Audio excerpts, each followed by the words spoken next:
Hello friends, welcome to my channel V commerce academy, जिथे मी वंदना तुम्हाला शिकवणार आहे अकाउंट हा विषय अत्यंत सोप्या पद्धतीने. मुलांनो, सध्या आपण कॉमर्स प्रोफेशनल नॉलेज डिस्कस करत आहोत. याच्यामध्ये मॅनेजमेंट अकाउंटिंगचे महत्त्वाचे टॉपिक डिस्कस करत आहोत. तर आजच्या व्हिडिओमध्ये आपण कॅश फ्लो स्टेटमेंट हा टॉपिक डिस्कस करत आहोत.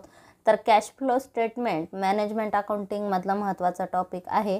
याच्यावर प्रश्न विचारताना आपल्याला कॅश इनफ्लो कोणते, कॅश आउटफ्लो कोणते, ठीक आहे, आपल्याला काही एक्झाम्पल दिले जातात आणि याच्यापैकी कॅश इनफ्लो ओळखा म्हणून सांगितले जातात किंवा कॅश आउटफ्लो ओळखा म्हणून सांगितले जातात. उदाहरणार्थ आपल्याला प्रश्न विचारला which of the following are inflow of cash, ठीक आहे, आणि ट्रान्झॅक्शन दिलेत तुम्हाला इश्यू ऑफ शेअर्स, त्यानंतर sale of fix asset, goods purchase, अशा वेगवेगळ्या ट्रान्झॅक्शन दिल्या. ठीक आहे, आपण शेअर्स इश्यू केले, शेअर्स दिले, शेअर्स गेले, कॅश आली. ठीक आहे, म्हणजेच कॅश आली म्हणजे हे इनफ्लो आहे. सेल, फिक्स असेट सेल केली, फिक्स असेट गेली, कॅश आली, हे सुद्धा इनफ्लो आहे. त्यानंतर गुड्स परचेस केला, गुड्स परचेस केला म्हणजे आपण खरेदी केला म्हणजे इथे कॅश गेली, आउटफ्लो आहे.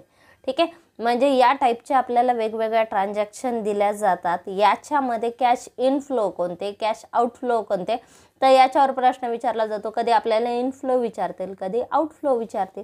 ठीक आहे, तर या टाईपने एक प्रश्न विचारला जातो.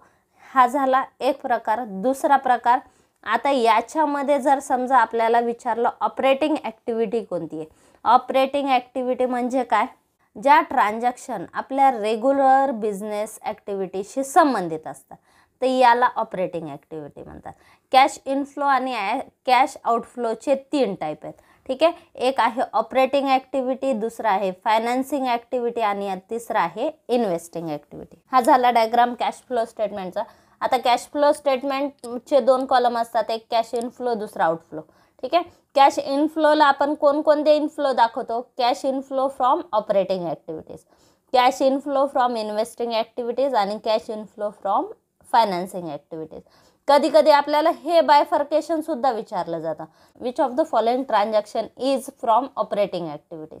ठीक आहे, किंवा which of the following transaction is from investing activities.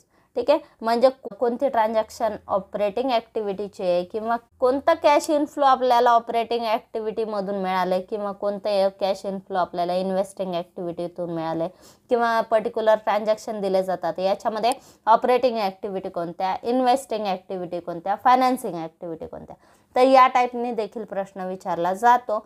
मग ऑपरेटिंग ॲक्टिव्हिटीमध्ये काय येतात, इन्व्हेस्टिंग ॲक्टिव्हिटीमध्ये काय येतात आणि फायनान्सिंग ॲक्टिव्हिटीमध्ये काय येतात, तर हे आपण पुढे डिस्कस करणार आहोत. मग कॅश इनफ्लो 3 टाईपचे असतात, cash inflow from operating activity, investing activity आणि फायनान्सिंग ॲक्टिव्हिटी. ठीक आहे, आणि कॅश आउटफ्लो पण सेम मेथडने कॅश आउटफ्लो. मग आपण ऑपरेटिंग ॲक्टिव्हिटी म्हणजे आपल्या बिझनेसच्या डे टू डे जे आपले रेग्युलर सेल आहेत, गुड्स परचेस सेल, तर त्याच्याशी रिलेटेड आणि आपले रेग्युलर इन्कम आणि रेव्हेन्यू इन्कमशी रिलेटेड जे आहे, रेव्हेन्यू इन्कम अँड एक्सपेन्सेसशी रिलेटेड ज्या ॲक्टिव्हिटी असतात, तर त्या सगळ्या ऑपरेटिंग ॲक्टिव्हिटीमध्ये येतात. इन्व्हेस्टिंग ॲक्टिव्हिटी म्हणजे असेटशी रिलेटेड ज्या ट्रान्झॅक्शन असतात त्या इन्व्हेस्टिंग ॲक्टिव्हिटीमध्ये येतात आणि फायनान्सिंग ॲक्टिव्हिटीमध्ये बिझनेसच्या फायनान्सशी रिलेटेड ॲक्टिव्हिटी येतात. ठीक आहे, तर हे पॉईंटसुद्धा आपण डीपली डिस्कस करणार आहोत. मग कॅश आउटफ्लो किती प्रकारचा असतं, cash outflow for operating activity, investing activity आणि फायनान्सिंग ॲक्टिव्हिटी. तर हा झाला कॅश फ्लो चार्ट. चार्टमध्ये बघितल्याप्रमाणे आधी आपण ऑपरेटिंग ॲक्टिव्हिटी डिस्कस करू. तर operating activities are the principal revenue generating activities. Principal revenue generating activity म्हणजे आपलं जे बिझनेसचं जे मेन इन्कम असतं, म्हणजे आपण वस्तू आणि सेवाची विक्री करतो आणि सेल्समधून जे आपल्याला पैसे मिळतात, तर याला रेव्हेन्यू म्हणतात. मग ते रेव्हेन्यू जनरेट करण्यासाठी ज्या ॲक्टिव्हिटी असतात, तर त्या सगळ्या ॲक्टिव्हिटी ऑपरेटिंग ॲक्टिव्हिटीमध्ये येतात. ठीक आहे, उदाहरणार्थ गुड्स तयार करणे आणि विकणे, तर याच्याशी संबंधित जेवढ्या सगळ्या ॲक्टिव्हिटी आहेत, तर त्या सगळ्या कशामध्ये येतात, त्या सगळ्या ऑपरेटिंग ॲक्टिव्हिटीमध्ये येतात. म्हणजे वस्तू आणि सेवांची विक्री करण्यासाठी आपण मग प्रोडक्शनला लागणारा खर्च किंवा आपला ऑफिसचा सगळा खर्च, ॲडमिनिस्ट्रेटिव्ह एक्सपेन्सेस, वस्तू उत्पादनासाठी लागणारा खर्च, वस्तू सेल्स करण्यासाठी लागणारा खर्च, त्यानंतर आपण स्टाफला सॅलरी दिली किंवा वर्करला वेजेस दिल्या, तर हे सगळे खर्च, त्याच्यानंतर वस्तू परचेस केल्या, वस्तू सेल केल्या, तर ह्या सगळ्या ट्रान्झॅक्शन कशामध्ये येतात? ऑपरेटिंग ॲक्टिव्हिटीमध्ये येतात. Okay, operating activities are principal revenue generating activity. मग याच्यामध्ये काय काय येतात? मग ऑपरेटिंग ॲक्टिव्हिटीमधले इनफ्लो काय? कॅश सेल्स, आपण वस्तू विकल्या, ठीक आहे, आपले जे रेग्युलर सेल्स आहेत कॅश सेल्स. त्यानंतर कॅश रिसिव्ड फ्रॉम डेटर, आपण जर उधारीवर वस्तू विकलेल्या त्याची कॅश मिळाली तर ते सुद्धा ऑपरेटिंग ॲक्टिव्हिटीमध्ये येतात, ऑपरेटिंग इनफ्लोमध्ये येतात, ठीक आहे. त्यानंतर cash received from commission fees, आपल्याला कमिशन मिळालं, ठीक आहे, आपले जे रेग्युलर बिझनेसचं काही काम असेल त्यात कमिशन मिळालं, फीस मिळाली, हे आपलं रेव्हेन्यू इन्कम आहे का नाही? ठीक आहे, मग हे रेव्हेन्यू इन्कम आपण कशामध्ये येणार? ऑपरेटिंग ॲक्टिव्हिटीमध्ये येणार. रॉयल्टी अँड अदर रेव्हेन्यूज, आपल्याला जर रॉयल्टी मिळत असेल, आपल्याला मिळालेली रॉयल्टी, ठीक आहे, मग ते आपलं इन्कम आहे ऑपरेटिंग ॲक्टिव्हिटीमध्ये ना. त्यानंतर आउटफ्लो, ऑपरेटिंग ॲक्टिव्हिटीचे आउटफ्लो काय? जर समजा आपण इथं कॅश सेल्स इनफ्लोमध्ये आलं, कॅश परचेस कशामध्ये आहे ना? आउटफ्लोमध्ये आहे ना, ठीक आहे. कॅश परचेस केले, क्रेडिटरला पेमेंट केली. त्यानंतर कॅश ऑपरेटिंग एक्सपेन्सेस, जे आपले ऑपरेटिंग एक्सपेन्सेस असतात, उदाहरणार्थ सॅलरी, वेजेस, तर हे सगळे ऑपरेटिंग एक्सपेन्सेस याच्यामध्ये येणार. ॲडव्हर्टाइजमेंट, ठीक आहे, तर हे सगळे कशामध्ये येणार? कॅश आउटफ्लोमध्ये येणार. त्यानंतर पेमेंट ऑफ वेजेस पेड केला, तर हे सुद्धा कशामध्ये येणार? आउटफ्लोमध्ये येणार. टॅक्स पेड केला, बिझनेसचा टॅक्स पेड केला, तर हे ऑपरेटिंग एक्सपेन्सेसमध्येच येतात. मग हे काय येणार? Cash outflow from operating activities. तर ह्या झाल्या ऑपरेटिंग ॲक्टिव्हिटीज. त्यानंतर दुसऱ्या टाईपच्या ॲक्टिव्हिटी आहेत इन्व्हेस्टिंग ॲक्टिव्हिटीज, ठीक आहे. Investing activities include acquisition or purchase. Acquisition म्हणजे काय? परचेस. अँड डिस्पोजल म्हणजे काय? Sale. Investing activities include purchase, sale of long term asset, ठीक आहे. लॉंग टर्म असेट म्हणजे फिक्स असेट. ज्यावेळेस फिक्स असेट आपण खरेदी विक्री करतोय, इन्व्हेस्टमेंट खरेदी विक्री करतोय, तर या सगळ्या इन्व्हेस्टमेंट ॲक्टिव्हिटी. म्हणजे आपण काय करतो? आपलं कॅपिटल इन्व्हेस्ट करतो का नाही बिझनेसमध्ये, ठीक आहे. आपण मशिनरी घेतली, फर्निचर घेतलं, मग आपला पैसा इन्व्हेस्ट करतोय आपण तिथे, ठीक आहे. कशासाठी? लॉंग टर्म बेनिफिट मिळवण्यासाठी. मग हे किंवा आपला रेव्हेन्यू अर्निंग कॅपॅसिटी वाढवण्यासाठी, ठीक आहे. म्हणजे आपल्या अर्निंग कॅपॅसिटी वाढवण्यासाठी, बिझनेसची अर्निंग कॅपॅसिटी वाढवण्यासाठी आपण ज्या फिक्स असेट परचेस करतोय किंवा त्याच्या सेल करतोय, इन्व्हेस्टमेंट परचेस सेल करतोय, तर या ॲक्टिव्हिटी इन्व्हेस्टिंग ॲक्टिव्हिटीमध्ये येणार. ओके, मग याच इन्व्हेस्टिंग ॲक्टिव्हिटीचा कॅश इनफ्लो काय येईल? Sale of fix asset. Fix asset विकली, पैसे आले, ठीक आहे. आउटफ्लोमध्ये काय येणार? परचेस केली आपण फिक्स असेट, ठीक आहे. Cash inflow from investing activity काय? Sale of fix asset. Fix asset विकली, इन्व्हेस्टमेंट विकली, आपण काही इन्व्हेस्टमेंट केलेली आहे, त्या इन्व्हेस्टमेंटवर आपल्याला इंटरेस्ट मिळाला, ठीक आहे. म्हणजे बँकेमध्ये आपण फिक्स डिपॉझिट केलं, त्याचा इंटरेस्ट मिळाला, ठीक आहे.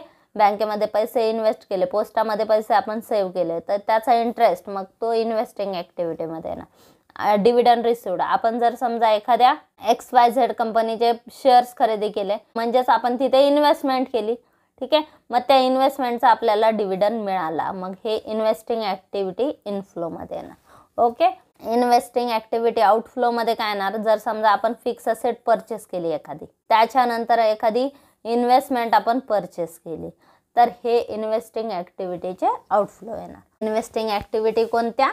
ज्यावेळेस आपण फिक्स असेट खरेदी विक्री करतोय किंवा इन्व्हेस्टमेंट खरेदी विक्री करतोय, तर त्या ॲक्टिव्हिटीला काय म्हणतात? Investing activity.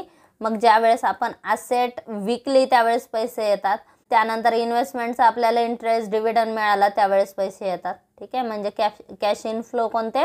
Sale of fix asset, sale of investment, त्यानंतर इंटरेस्ट रिसिव्ड, डिव्हिडंड रिसिव्ड, ह्या इन्व्हेस्टमेंट ॲक्टिव्हिटीचे इनफ्लो झाले. आणि आउटफ्लो काय? आपण इन्व्हेस्टमेंट परचेस केली, फिक्स असेट परचेस केली, तर हे झाले इन्व्हेस्टमेंट ॲक्टिव्हिटीचे आउटफ्लो. आणि एक लास्ट प्रकार बघू, फायनान्सिंग ॲक्टिव्हिटी. कॅश इनफ्लो आणि कॅश आउटफ्लोचा तिसरा प्रकार काय? Financing activities.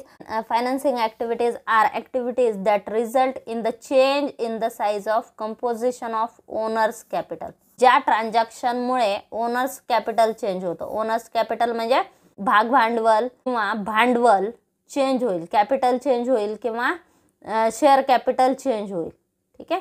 And borrowing capital, long term loans and short term loans, ठीक आहे. म्हणजे बिझनेसच्या ज्या बॉरोईंग्स आहेत, जे लोन आहेत, short term, long term loan, ठीक आहे. लोन घेणे आणि लोन देणे हे कशामध्ये येणार? फायनान्सिंग ॲक्टिव्हिटीमध्ये येणार. शेअर कॅपिटल इश्यू करणे आणि रिडम्पशन करणे हे सुद्धा कशामध्ये येणार? फायनान्सिंग ॲक्टिव्हिटीमध्ये येणार. ओके. मग आता बघा फायनान्सिंग ॲक्टिव्हिटीज, कॅश इनफ्लो कोणत्या? शेअर्स इश्यू केले कॅश येते, डिबेंचर इश्यू केले कॅश येते. ठीक आहे. एखादा आपण लोन घेतलं, शॉर्ट टर्म लोन घेतलं, लॉंग टर्म लोन घेतलं, ठीक आहे, मग तिथे कॅश येणार. मग फायनान्सिंग ॲक्टिव्हिटीमध्ये कॅश जाणार कुठे कुठे? ज्यावेळेस आपण शेअर्स इश्यू केले कॅश आली, रिडम्पशन केलं कॅश गेली. ठीक आहे. मग redemption of preference shares, redemption of debenture, shares issue केलेले आपण रिडम्पशन केले म्हणजे कॅश चालली, डिबेंचर्स रिडम्पशन केलं कॅश जाणार. इथं लोन घेतलं कॅश आली, लोन पेड केलं कॅश गेली. ठीक आहे. रिपेमेंट ऑफ लोन, त्याच्यानंतर आपण जे लोन घेतलेलं आहे त्याच्यावर जर इंटरेस्ट आपण पेड केला, लोनचा डिबेंचरचा आपण इंटरेस्ट पेड केला म्हणजेच कॅश आउटफ्लो झाली. शेअर्स जे आपल्याकडे आहेत त्याच्यावर डिव्हिडंड आपण पेड केला. ठीक आहे. तर ते सुद्धा कॅश आउटफ्लोमध्ये येणार. ओके. फायनान्सिंग ॲक्टिव्हिटीमध्ये कोणत्या ॲक्टिव्हिटी येणार? शेअर कॅपिटलशी रिलेटेड किंवा कॅपिटलशी रिलेटेड आणि लोनशी रिलेटेड, लायबिलिटी, एक्सटर्नल लायबिलिटीशी रिलेटेड. ठीक आहे. म्हणजेच बिझनेसचं शेअर कॅपिटल किंवा लॉंग टर्म डेप्ट्स याच्याशी रिलेटेड ज्या ॲक्टिव्हिटी आहेत त्या फायनान्सिंग ॲक्टिव्हिटी येणार.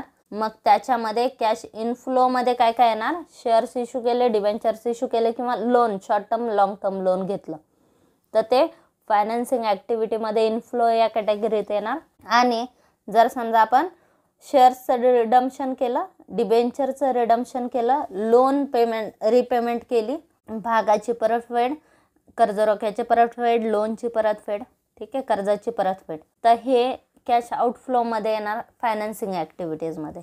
आणि जर आपण घेतलेल्या लोनचा इंटरेस्ट दिलेला आहे किंवा डिबेंचरचा इंटरेस्ट दिलेला आहे, आपल्याकडे जे भाग आहेत त्यांना डिव्हिडंड दिलेला आहे, तर हे कशामध्ये येणार? कॅश आउटफ्लोमध्ये येणार. मग ही कोणती ॲक्टिव्हिटी आहे? Financing activity.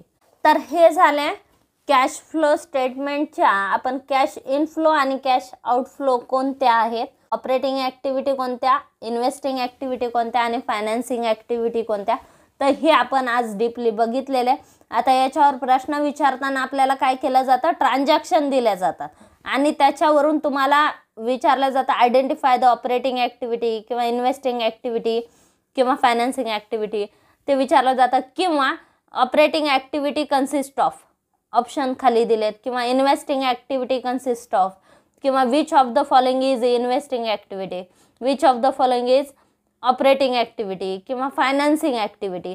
तर या टाईपने ह्या प्रकारावर, या तिन्ही प्रकारांवर प्रश्न विचारला जातो.